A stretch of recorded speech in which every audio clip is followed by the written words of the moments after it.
It is a necessity to be here today in order, together with you, to mark the International Day against homophobia and transphobia. And I would like to thank the Minister from the Netherlands who have taken on her to organize this event around this day and to give it the visibility which is needed. I want to make it very clear. Homophobia and transphobia are violations of human dignity. Those attitudes are incompatible with the values and principles on which the European Union is founded, as laid down in Article 2 of the treaty. And yet, although this is very clear in the text, LGBT people in all countries of the European Union continue to be victims of violence, exclusion, discrimination. And invisibility remains a daily survival strategy for many. And I have learned that this is even happening in the most evaluated of our member states. The figures we have heard from the Fundamental Rights Agency confirm this sorry picture. We knew what was going on, but it was good to have it written down. And I'm very glad that I asked the agency to come out with this study, and I'm very glad that this study could have been presented today. This is a wake-up call for national governments, for the European Union, for our citizens in general. And I hope that this wake-up call will also go to those who try to dismantle the Fundamental Rights Agency and not to permit it to continue its work. And some of those who yesterday have signed the bill are among those who would not like reports that the ones you have heard today to come out. I'm going to fight this. Let's not kid ourselves. Let's not pretend this is a freak result which we have heard.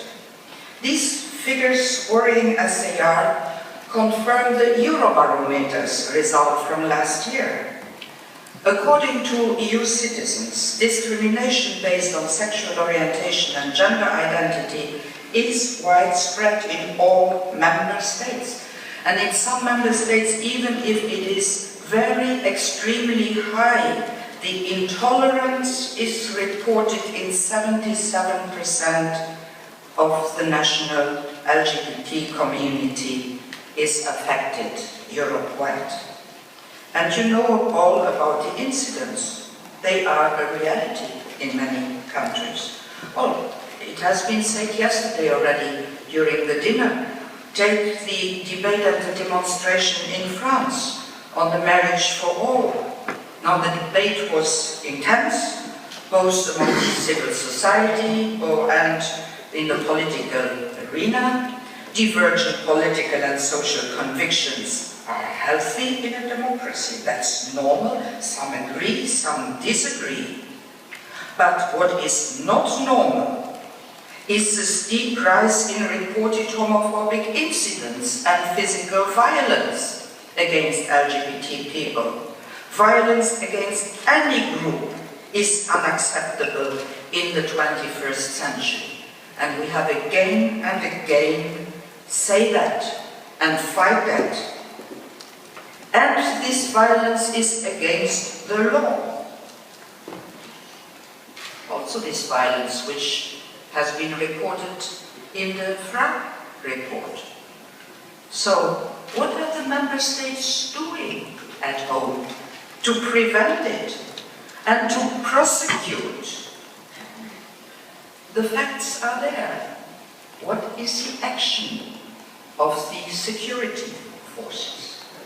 And I would like to take this occasion to strongly condemn all incidents of that nature that still occur within the EU. The figures, the facts are a reminder to everybody that homophobia and transphobia are a reality? What are we doing against this reality? What are the member states concretely doing against it? We will come back to this. I can only tell you what the Commission is doing, because there I do have a responsibility.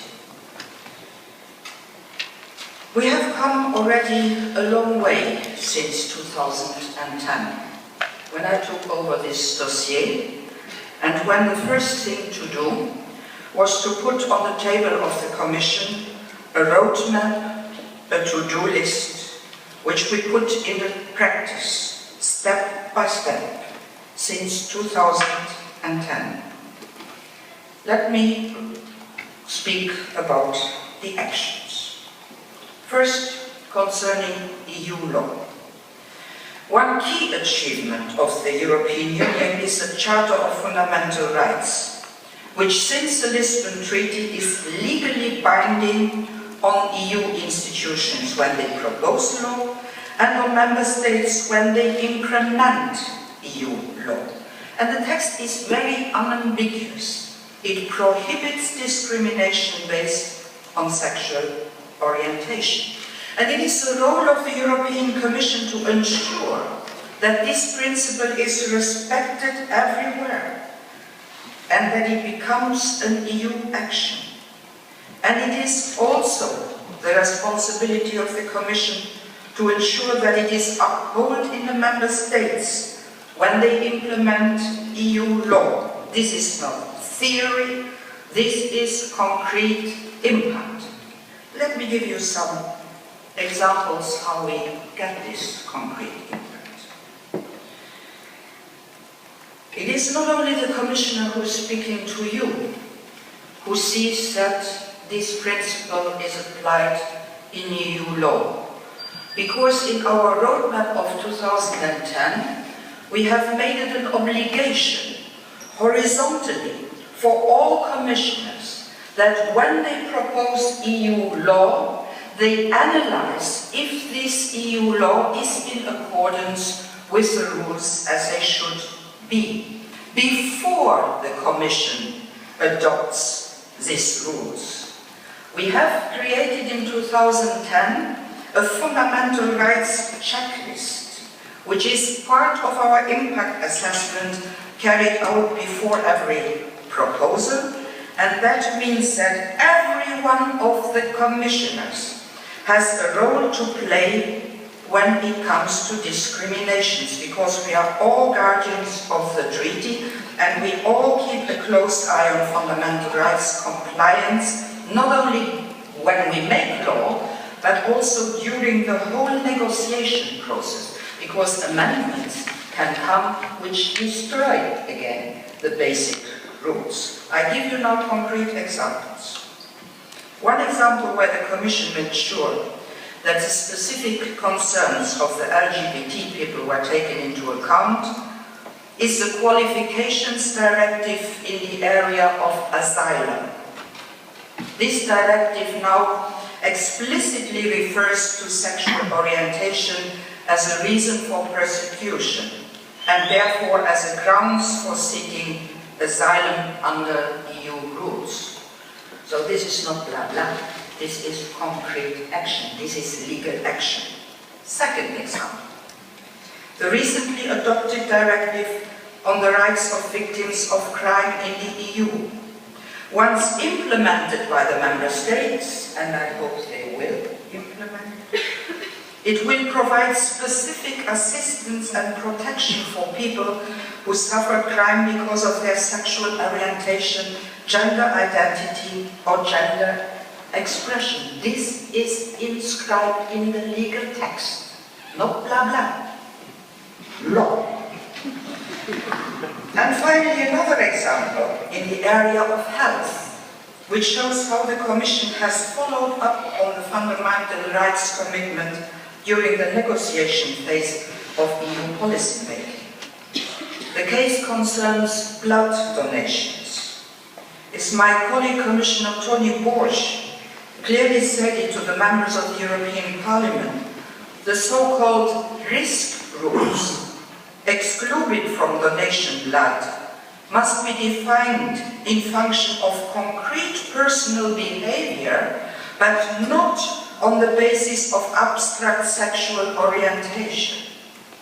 The Commission intervened during the negotiations on the Council of Europe recommendation on risky behavior in blood donor management to prevent the draft text from discriminating against donors based on sexual orientation. And as a result, the Council of Europe committed to a definition of donor deferral criteria that is based on objective recognition risks and their relevance to blood safety, irrespective of the sexual orientation of the potential donor. Facts. Second, the Commission has proposed and continues to fight for legislation tackling discrimination on the basis of sexual orientation directly. A major achievement is the legislation to ban discrimination on the basis of sexual orientation in employment. That is the 2000 directive. I am very proud to say that this has raised the level of protection for LGBT people in all countries of the European Union. If it is not the case, the European Commission brings the Member States to court.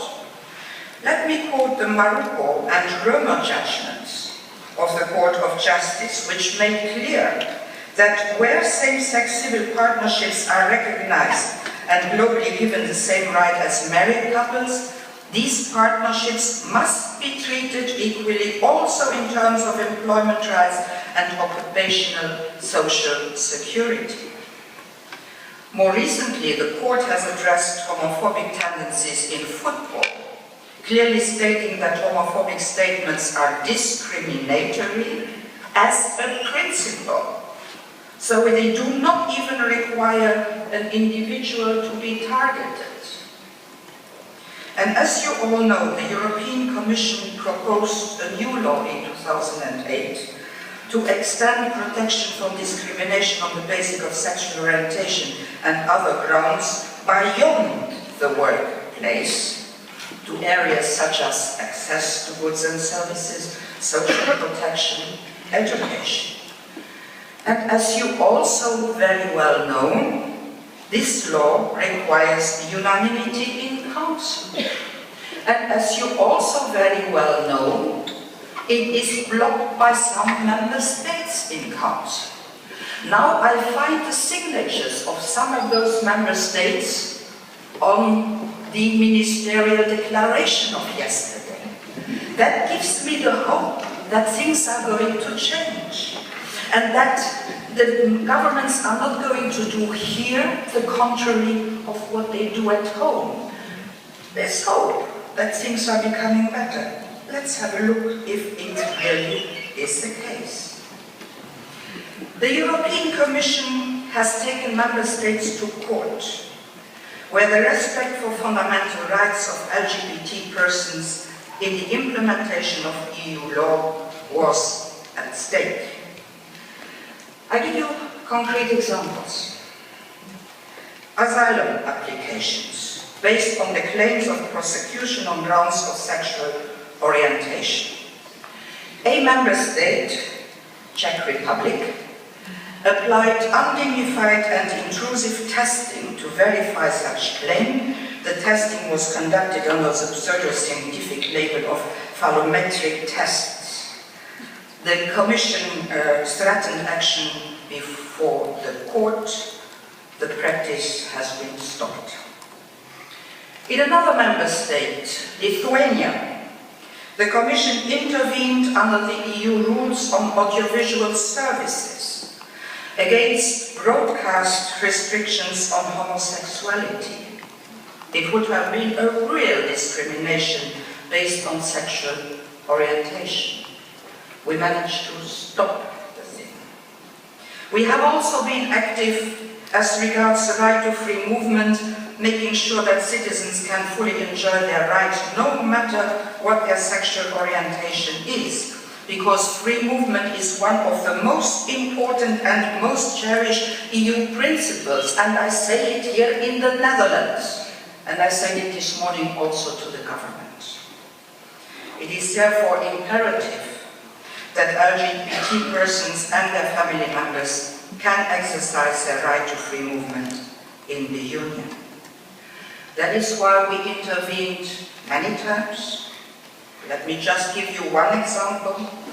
We intervened in Malta, one of the signatories, that refused to grant same-sex partners in a durable relationship the right to free movement, because they identified same-sex partnerships as being, I quote, contrary to the country's public policy, unquote. As a result of the Commission's action, the national legislation was modified and is now compatible with the EU rules on the right of citizens to free movement and non-discrimination. Another example is our intervention in Poland, which refused to issue civil status documents for citizens who wanted to enter into a same-sex partnership in another member state. Well, the Commission intervened, saying that this practice is incompatible with the respect of private and family life, Article 7 of the Charter, the prohibition of non-discrimination on the basis of sexual orientation, Article 21 of the Charter, and the EU rules guaranteeing the free movement and residence. As a result, again, the national legislation was changed. So you say, that is our day-per-day action. I'm very sorry, nobody knows this. And that is why it is high time that I say this, and that you know what's going on. And that's not all. Here, every year, we publish a report on the application of the EU Charter of Fundamental Rights. Who has read it? Show your hand. There are some.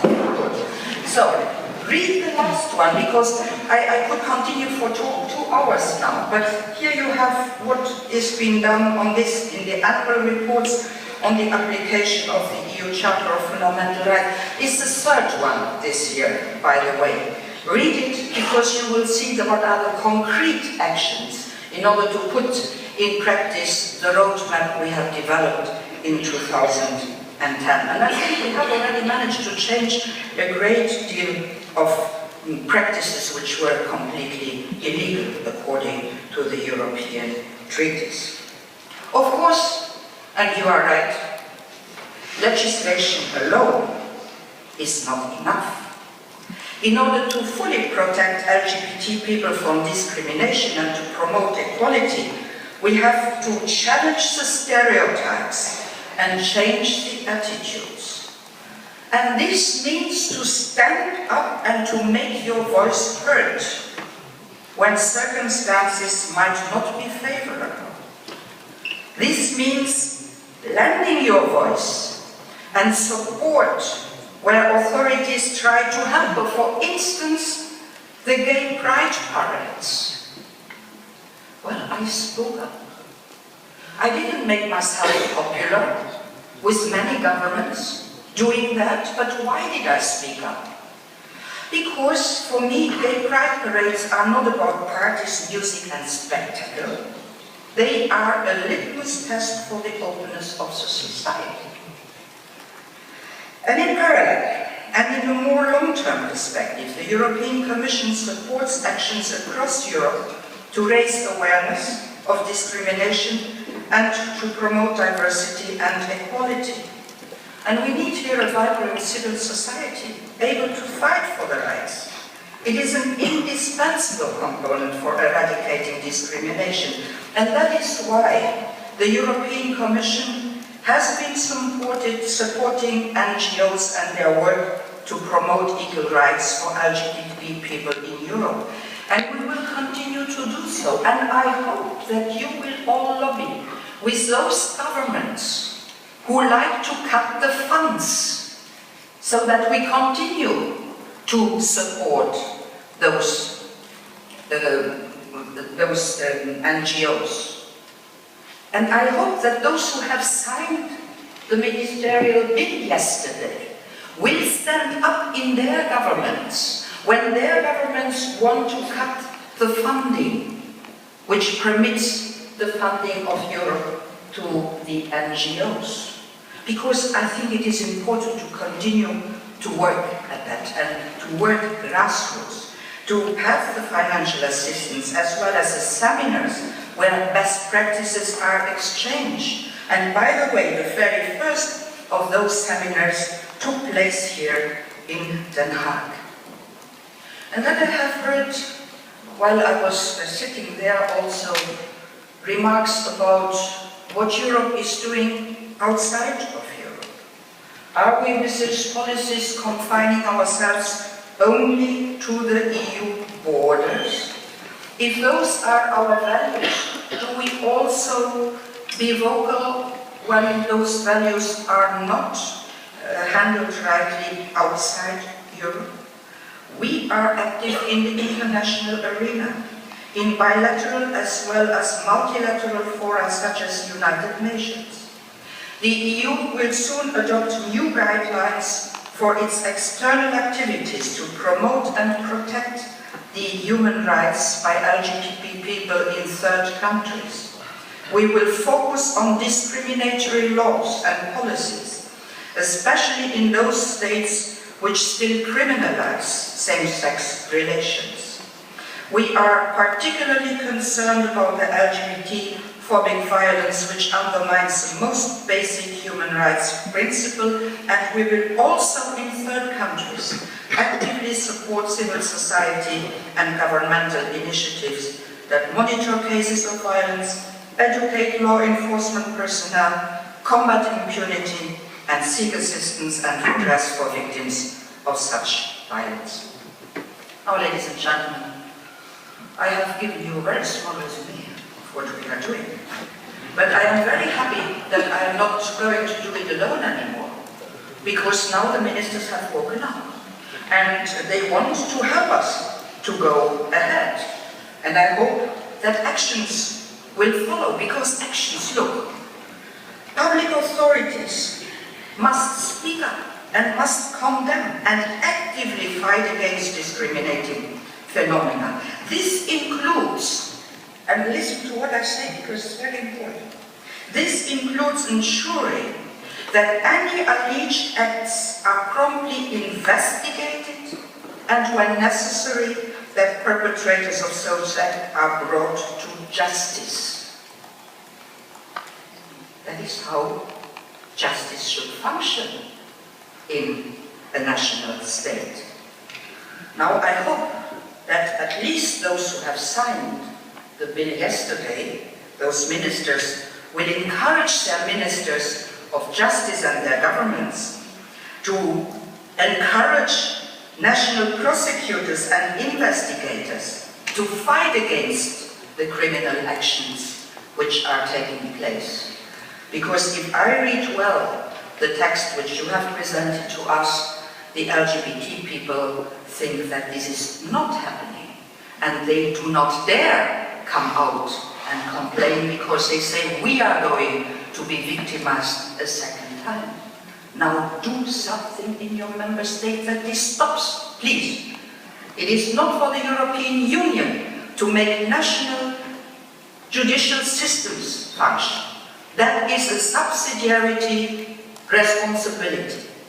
The laws are in place, the courts are in place. Do your work as political leaders too.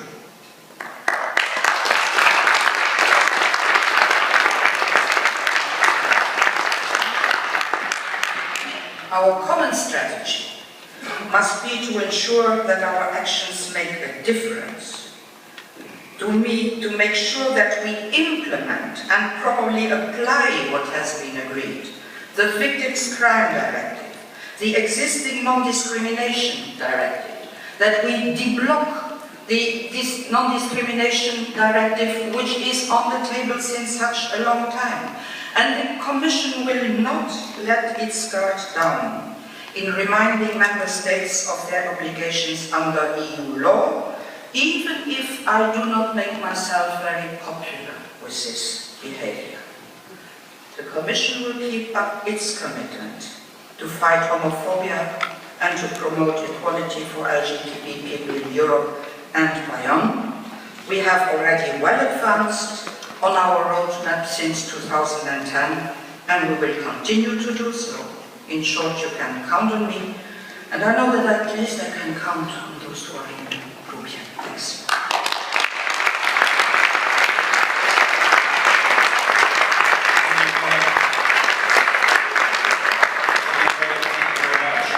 And it's now time for us to finish. We're over time.